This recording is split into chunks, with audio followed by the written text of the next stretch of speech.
With severe budget cuts and tuition on the rise, the question being asked at Diablo Valley College is the administration cashing in on international students or setting them up to fail? I feel like it's a little unfair that we have to pay extra for. Although college tuition costs have increased across the board, international students are affected the most with tuition fees up to 10 times more than local students. International students pay up to $247 per unit, with total tuition costs around $25,000. In addition, students are required to enroll as full-time students with a minimum of 12 credits. I think it's terrible that the international students have to pay more than the regular kids, you know. I really enjoy the diversity here at DVC, so I enjoy having them here. A mandatory healthcare fee is also required for foreign students. They pay this fee every semester. They told us in the very beginning that we would need to purchase insurance from the school to be able to register for classes, so that was a really huge deal too. Healthcare fees add up to $876 per year. We cannot register for classes without paying the insurance fee. We sat down with Dr. Feno Agutu, a sociology professor at DVC and UC Berkeley, to discuss why schools charge this fee. It's designed to make sure that foreign students do not benefit from the public funds in this country. And so they are required to have their own health plans, meaning they have to spend money in the U.S. The federal government does not require students on F-1 visas to have health insurance, but many schools, just as DVC, require it. But the problem is they never explain why they institute such policies.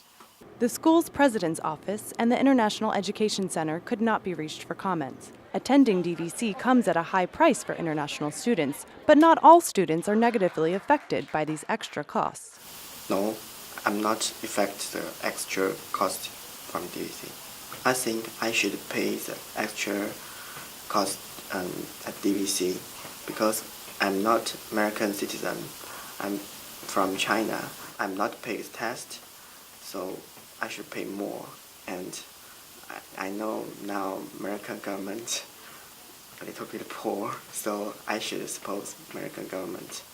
International student enrollment is up 29% from 2008. Is this a reflection of increased efforts by some schools for the overseas recruitment? U.S. university education is a major export business.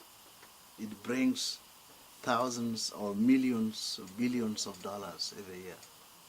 And so the idea here is that they would like these international students to spend as much money as possible. Yet the bigger challenge impacting students and professors is the language barrier. I think the biggest challenge at DVC is language, because in class, sometimes I cannot understand what the professor said, and I should to think the sentence over and over, then I can understand. So I should record what the professor said in class, then go back home and to listen to record again, then I can understand.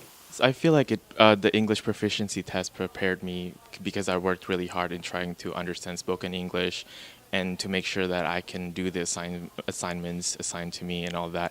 But I feel like the standards for the test should be